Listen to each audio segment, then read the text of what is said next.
Hi, everyone. My name is Nicole Preston. I am wanting to talk a bit about the information literacy competency standards for higher education as publicized by the American Library Association and how it definitely could be incorporated into your classrooms. There are 5 standards, as I'm sure most of you, if not all of you, do know about. And I am referring to my computer if you do see me look away from the camera.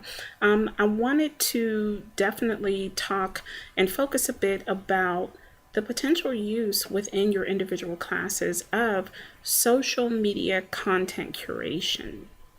And the benefit, I believe, to actually injecting that within your classrooms is you would be able to show your students, number one, how to effectively seek out reputable resources in order to utilize within their individual assignments, their potential future research itself. So once again, the standards, performance indicators, and outcomes as publicized by the ALA, I wanted to focus on standard number 2. Standard number 2 is the information literate student accesses needed information effectively and efficiently. So we are officially in, and have been for a little while, the age of OERs. So students are going to be accessing resources online, whether they be within the online library provided by your individual institutions or businesses, or you all as faculty members, as leaders of your classrooms and courses, will actually be helping students in order to locate sources that they believe and that they critically analyze as, something that is effective, something that is reputable, something that is of quality. So if I am looking correctly at the Standard 2 performance indicators, it states that the information literate student selects the most appropriate investigative methods or information retrieval system assessing the needed information. So if you all, this is what I'm proposing, if you all as faculty members, as instructors, as trainers, would say, for example, utilize LinkedIn. LinkedIn actually, I have a statistics of it. LinkedIn actually has, as of March 2015, 347 million users. LinkedIn has a very unique curation tool that could be utilized. I believe it's called Pulse. So LinkedIn Pulse gives the student the opportunity to go in and select groups, social groups related to their interests. How that could be utilized in education is by discipline.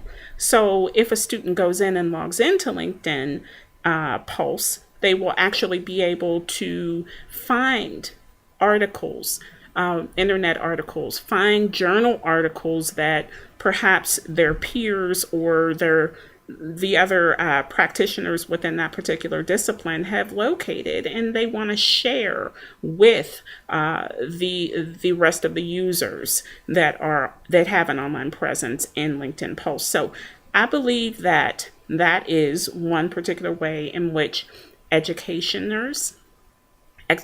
practitioners can actually marry social media use within their classroom and utilize it for content curation, because let's face it, employers, as we all know, are looking for potential new employees who have researching skills online, that have the curation ability to decipher what is relevant versus what is not. There's a tremendous amount of information that's out there, and we, in having the students in, I guess, somewhat of a petri dish within the classroom, have the opportunity to hone in those skills for the students. And utilizing these sort of tools within each course, I think, is important. It shouldn't just be an individual course. I know a lot of universities do have one particular course that teaches researching methods, those sorts of things, whether it be at an undergraduate level or a graduate level.